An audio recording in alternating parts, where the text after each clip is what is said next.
I welcome you all to this session of the Politburo, which marks our last meeting of this year. We convene upon the backdrop of an extremely successful year characterized by our resounding victory in the 2023 harmonized general elections, the landmark 20th National People's Conference held in Gweru, and the recent victories in both the National Assembly and local authority by-elections.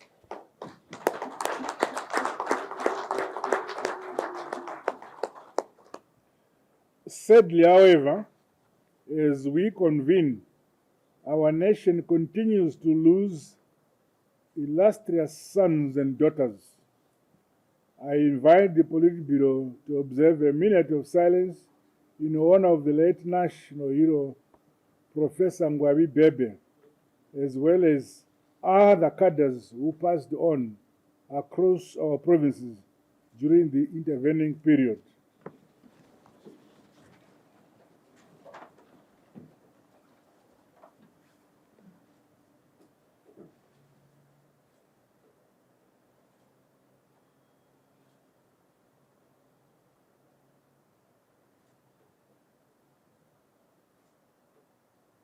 Thank you. Sit.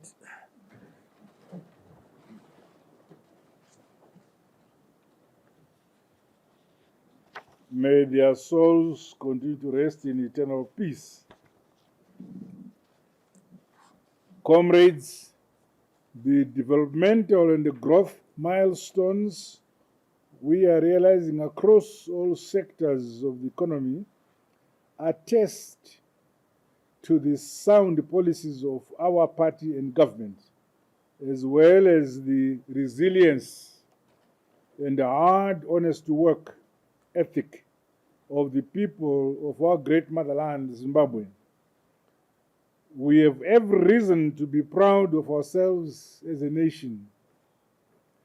The initiatives we are undertaking, in spite of the illegal economic sanctions, are really groundbreaking. Our Pfumvudza in Twasa agriculture model is gaining regional, continental, and global acclaim. Similarly, the ongoing infrastructure development model through our own local resources provides a useful case study for others to emulate towards accelerated development in our SADC region and on the continent. I would like just to expand on this issue of the Pfumvudza model. I was discussing with my colleagues, SADC heads of state. They were very eager to know how it works. And I explained that the 52 holes this way represents 12 weeks of the year. And the 19 holes this way represent 1 week supply of food of a family of 7 to 9 people eating 3 meals a day. Some of you don't know those facts. So heads of state in SADC are very clear now. They are going to introduce this system in their respective jurisdictions.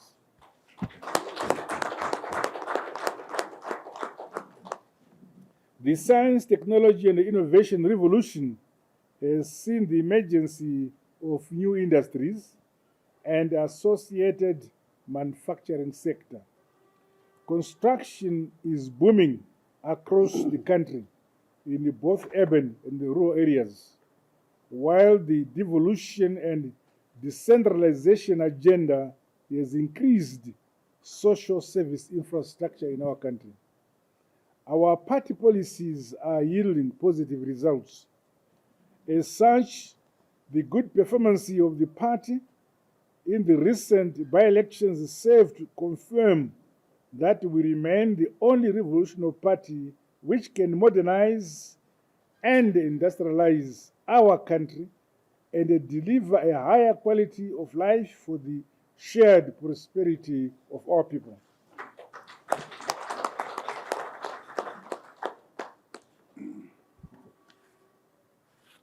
We must entrench and consolidate this high-performance culture of results as we go into 2024 and beyond. Today's Politburo will therefore receive detailed reports on the 20th National People's Conference and the resolutions matrix. We also expect to be briefed on the by-elections held on the 9th of December and other critical issues relating to the party's programs and activities. The cross-cutting resolutions of the 20th National People's Conference require the Politburo to provide the requisite and the bold leadership for the accelerated implementation of party policies and programs. Heads of departments must be more active in driving the delivery of party programs across all wings and structures. If I ask you as heads of departments, when you last met your structures are offended. Our collective party work must translate into the improvement of the quality of life of our people. We should not be found wanting in this respect. Meanwhile, I commend provinces for conducting thank you rallies as we end the year and begin 2024. Let us keep the grassroots mobilized and confident in the party through the heightened implementation of party and the government programs. These thank you rallies, I think the blame is squarely on this guy. Mabima. No commissary Duka. No wafana kuronga ma thank you rallies. Vakambokuudza vakaronga. Ndaitobvunzwa nevanhu ndikati inini ngotenda mutisha ari kuuya. Kwati chabuya. Ini ndini ndakazoti munozoti shefu ari kuuya vachazouya havo kana shefu achazokutenda asi ngotenda yevanhu. May I congratulate the party campaign team and the candidates for the victories during the recently held by-elections. Makorokoto, I'm talking. We won all the seats. The party's election successes in Binga North, Bridge South, Bulawayo South, Cowdrey Park, Lupane East and Nketa, as well as Mavuku Tafara, must see Zanu PF's presence in these constituencies having a positive impact on the delivery of quality services. The resolution of challenges being faced by our people and ensuring that and ensuring that they see the opportunities around them should be a key focus area for the party. I urge all structures to ensure that the party is visible even where there are no by-elections. We don't need to have by-elections for us to be visible in an area. In line with our engagement, the re-engagement policy, we continue to scale up our quest to deepen and expand our cooperation with other progressive countries in the Committee of Nations. Earlier today, I received military gratis equipment worth 200 million RMB from the People's Republic of China.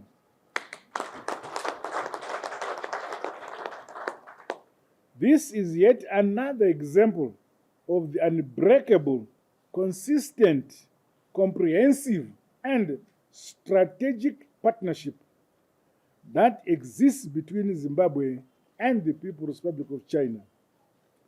Zanu PF extends its sincere gratitude to His Excellency President Xi Jinping, the people and the government of the Republic of China for this particular gift for strategic military equipment. The partnership, investments, and the solidarity we continue to receive from China are helping to accelerate the realization of our national development aspirations and Vision 2030. During the intervening period, I also attended the Saudi Arabia Africa Summit, as well as the Kusi Ideas Festival hosted by Botswana. We are committed to strengthen trade linkages and people-to-people exchanges within the SADC region and beyond. In this spirit, Zimbabwe and Botswana have removed the requirement of passports between the two countries. We have agreed that our citizens can cross by ID, as long as they have an ID. So we will give an instructions to the Minister of Home Affairs to implement the law to that extent. And my brother, President Masisi, is doing the same on his side, so that our people can move in and out of our respective countries without formal restrictions. The launch of South African Border Management Authority, which I attended in Musina, South Africa, complements our modernized Beitbridge border post for the efficient movement of goods and people between our two countries.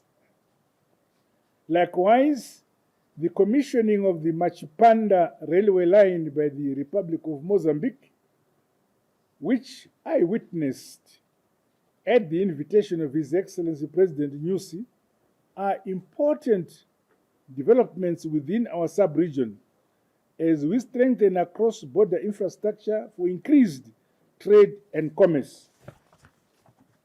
I may wish to mention that the railway line between Zimbabwe and Beira has been dead for 26 years. There was no railway line. And the Mozambican side, the railway from Machipanda, from Mutare to Beira, the 26 bends. And our brother Nyusi has been able to correct 22 of the 26 bends to be straight. They are left with the 4. When I asked my minister, I don't know. Felix asked, when I asked my minister, Felix Simona, how many bends do we have? Bends do we have? He doesn't even know. So I have asked our minister not only to count the bends of the railway, but to have them straightened. Mozambique is left with 4 bends. So I have said to Mona, by the end of the year, I don't think he has even begun. We don't want any bends in Zimbabwe. We should do better. But unfortunately, our own minister did not know how many areas of our railway line from Mutare to Bulawayo or from Chikwalakwala also to Bulawayo do we have on our, he does not know. So again, you can see how primitive we are. And now, my minister now is attending to that, so that you see, we remove, we have now enough technology to make sure the railway line must be straight, or to the best of possibilities, it must be straight, except where it may be too expensive to make it straight. And on the Mozambican side, and on our side, our railway line has not been transporting passengers between Harare and Bulawayo to Beira for 26 years. The Mozambican side has now been repaired and they're able to move passengers now. Actually, we moved these passengers on the Mozambican side from Manica province, Manica no, city, to Mtare in a passenger train. I don't know on our side. Do we still have a passenger train? Deny. Can you go to Blair by a passenger train? Why?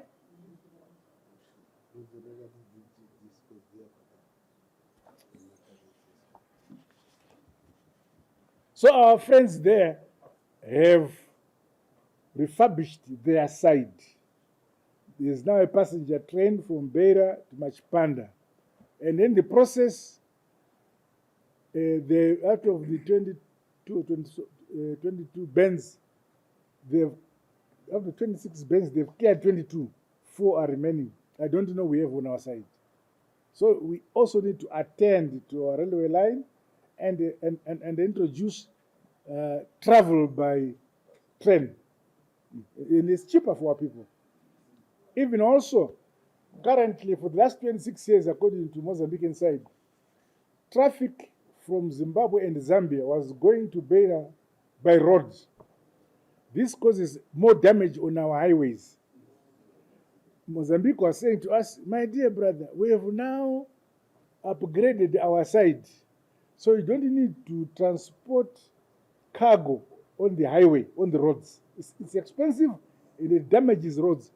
So when the cargo comes to Mtare, change it from your lorries to the train. Unless you also upgrade your railway this side. I don't have that knowledge. I don't know whether our trains are still functional.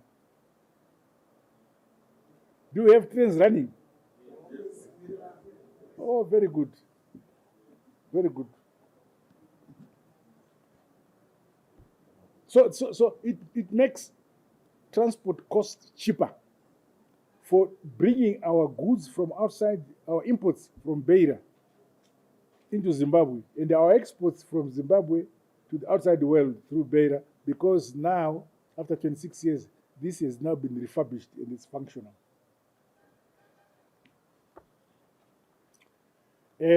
Again, then my brother silently asked me to inform our two brothers in the north, Botswana is west, Zambia in the north, that it is cheaper for our respective economies to move cargo by rail. I've been to tell I met the Kusi Festival last week in Botswana. I was able to discuss this issue with my brother, President Masisi. I haven't yet discussed with President HH.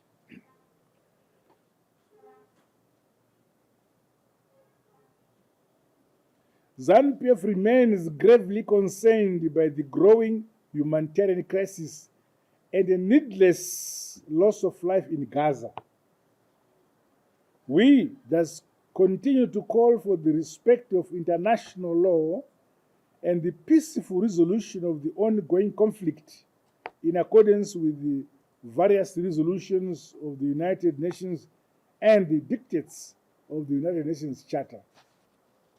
Comrades, peace and unity remain the enabling pillars to the realization of our development aspirations.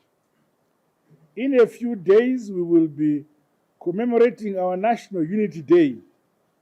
Activities and programs towards observing this important day must be supported and promoted in all our provinces.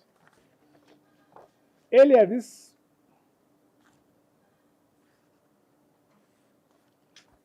morning, I hosted the National Day of Prayer. Panangaribo, you're there. We hosted the National Day of Prayer for continued peace, unity, favor, and the blessings upon our motherland, Zimbabwe. Most of the bishops mavari pindo vatinovona kuti vanda zvokunamata kati mune shuwa here mabhishop enyu ndozvangataura.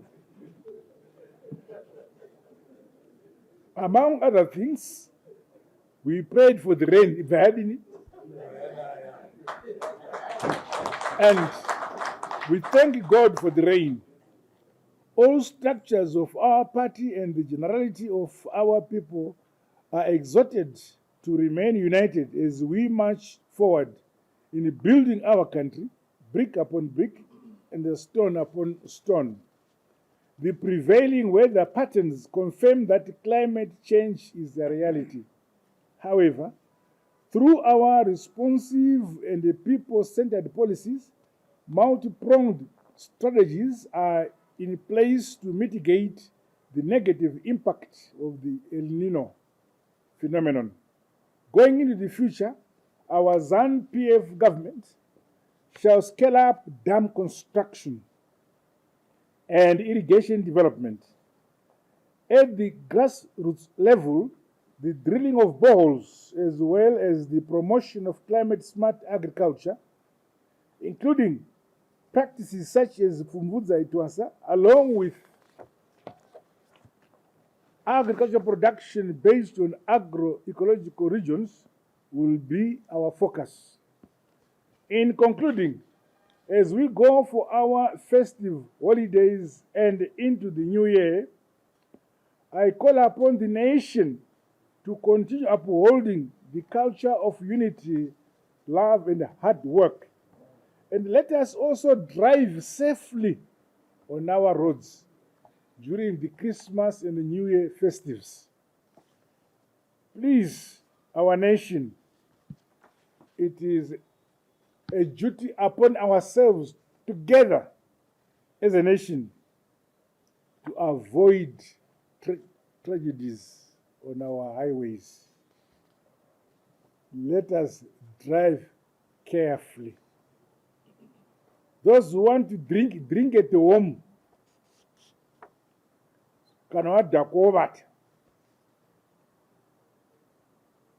During this period, we have many disasters, road accidents as a result of marrying.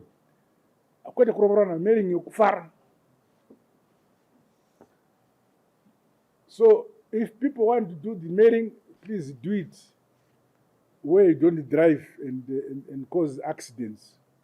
So with these remarks, I wish you all a Merry Christmas.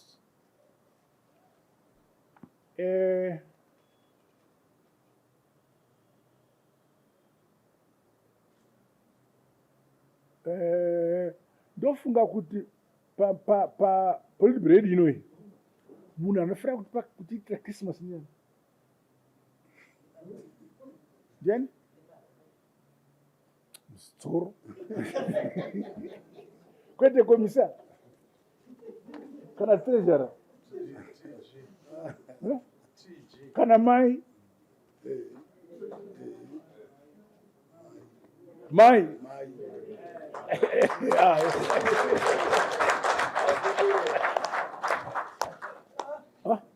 amen wabatwa. So we are going to have Christmas. Mesma wira undimaika. Saka mai mwetira Christmas political.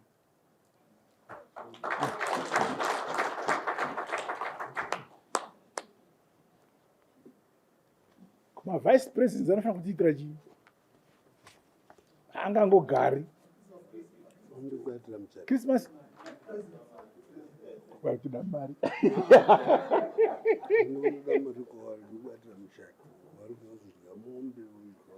Chinzwa imanje.